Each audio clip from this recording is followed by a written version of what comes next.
और peoples party के chairman, जिन्होंने गुज़िश्ता हफ्ते अपने हल्का N127 के मिनॉरिटी के एक बड़े लीडर पाशर अनवर साहब के पास जाकर अपनी इंतखाबी मुहिम का आगाज़ किया था। यही बिलावल भुट्टो ज़रदारी के लिए नाखुशगवार खबर ये है, बिलावल भुट्टो ज़रदारी साहब के जो मुखालिफ उम्मीदवार हैं नून लीग से अता तारड़ साहब जब उनके पास गए कि इस हल्के में मिनॉरिटीज़ का हम आपको पहले ही बता चुके हैं कि तकरीबन जो रजिस्टर्ड वोटर है वो 80,000 के करीब। तो पास्टर अनवर साहब ने कहा कि जी उनकी हमायत नून लीग के साथ है। क्या मिनॉरिटी का जो वोट बैंक है वो क्या बिलावल भुट्टो ज़रदारी साहब के हाथ से निकल गया है? तो नाना की सीट N127 जीतने का ख्वाब एक ख्वाब ही रहेगा। भुट्टो ख़ानदान के किसी फर्द ने 25 साल के बाद इलेक्शन में हिस्सा लिया है।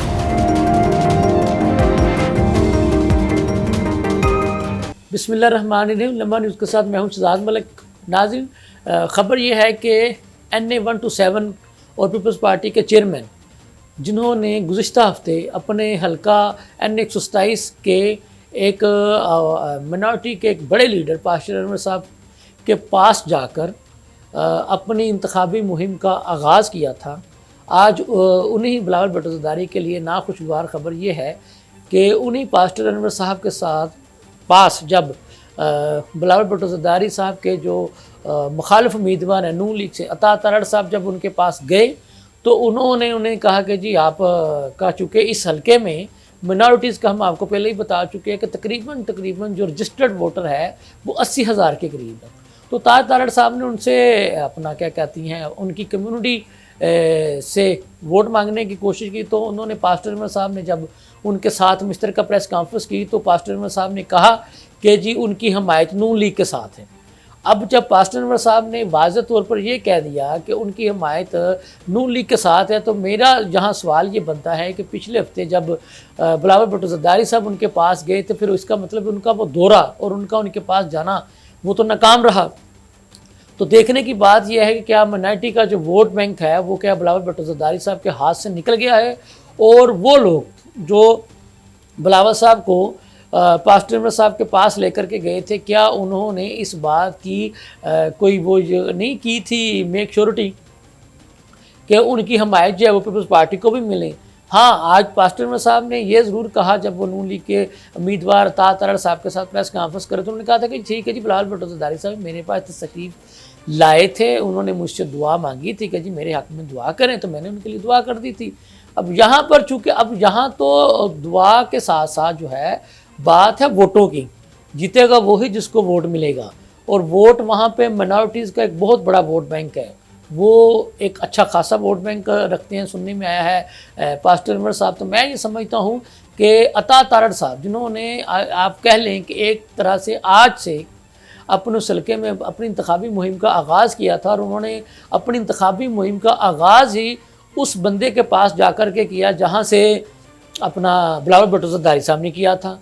और मेरे नज़दीक ये अता तारड़ साहब की बहुत बड़ी कामयाबी है कि वो जुमला जो बिलावल साहब की मौजूदगी में पास्टर अनवर साहब ने नहीं कहा था कि मैं पीपल्स पार्टी की हमायत का ऐलान करता हूँ मैं और मेरी कम्युनिटी के लोग, लेकिन आज तो उन्होंने वाज़ेह तौर पर कह दिया। तो मैं ये समझता हूँ कि सियासी तौर पर आज की जो बाजी जो हैं वो नून लीग के अता तारड़ साहब ले चुके हैं, लेकिन देखने वाली बात ये है कि बिलावल भुट्टो ज़रदारी साहब के साथ ये हाथ उनके अपने लोगों ने किया है या उन लोगों ने किया जो उनको वहाँ लेकर के गए थे। अब ये सोचने और देखने वाली बातें हैं बिलावल भुट्टो ज़रदारी साहब के अपने भी और उनकी जो मेन जो बाकी जो लीडरशिप हैं उनके भी, कि वो ऐसे कौन से अनासर हैं उनकी पार्टी के अंदर जो अपने ही चेयरमैन के साथ मुखलिस नहीं हैं, क्योंकि जो अपने चेयरमैन को जहाँ लेकर के जा रहे हैं वो वहाँ का जहाँ का उनको विज़िट करवा रहे हैं वहाँ का वोट बैंक ही अपना मेक श्योर नहीं कर पा रहे।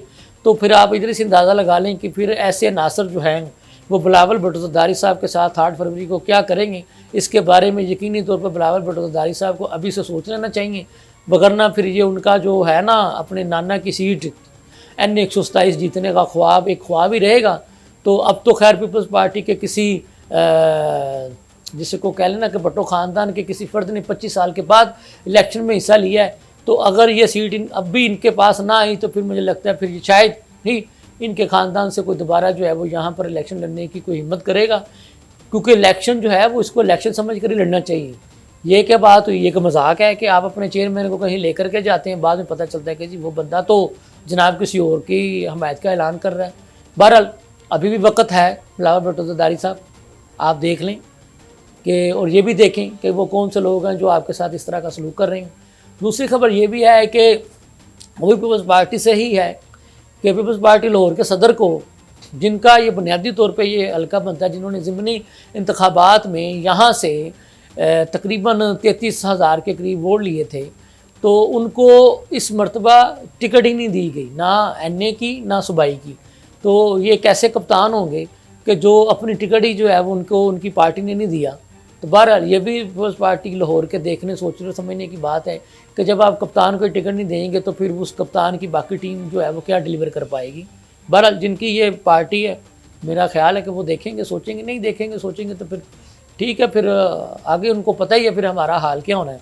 कि उन्हें इस बात का भी इल्म है कि लाहौर से उनको उनके कौमी और सूबाई असम्बली के उम्मीदवारों को कितने कितने वोट पड़ते हैं। कईयों को तो आपको याद होगा, कईयों को तो नाम भी पड़ गया था कि जी 700 वोट या 900 वोट या 1000 या 1200 वोट। तो बहरहाल देखने वाली बात है कि 8 फरवरी को ये किस हद तक जो है वो वोट लेने में कामयाब होते हैं या नहीं।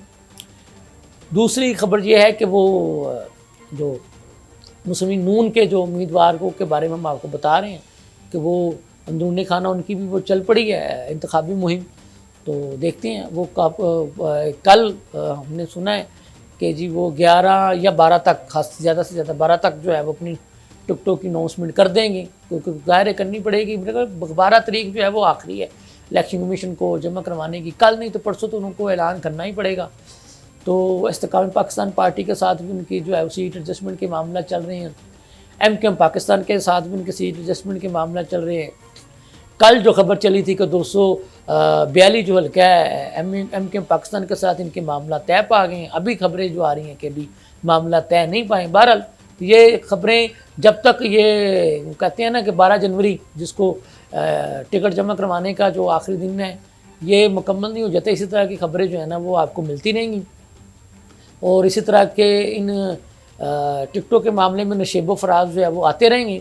तो हतमी फैसला तो बहरहाल हो ही रहना है, जिसको टिकट मिलनी है उसी को उम्मीदवार तस्वर किया जाएगा, बाकी जिसको टिकट नहीं मिलेगी वो फिर आज़ाद तस्वीर उम्मीदवार तस्वर किया जाएगा। या तो वो कागजात वापस ले लेगा, अगर कागजात वापस नहीं लेगा तो फिर इलेक्शन कमीशन जो है वो उसको आज़ाद उम्मीदवार कंसिडर करके उसको कोई भी आज़ाद जो है वो इंतखाबी निशान अलॉट कर देगा।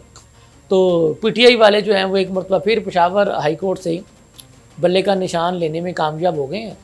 तो देखते हैं उनकी जो खुशी कितनी देर तक बरकरार रहती है। इसके साथ ही अपने मेज़बान को इजाज़त दीजिए। अल्लाह हाफिज़।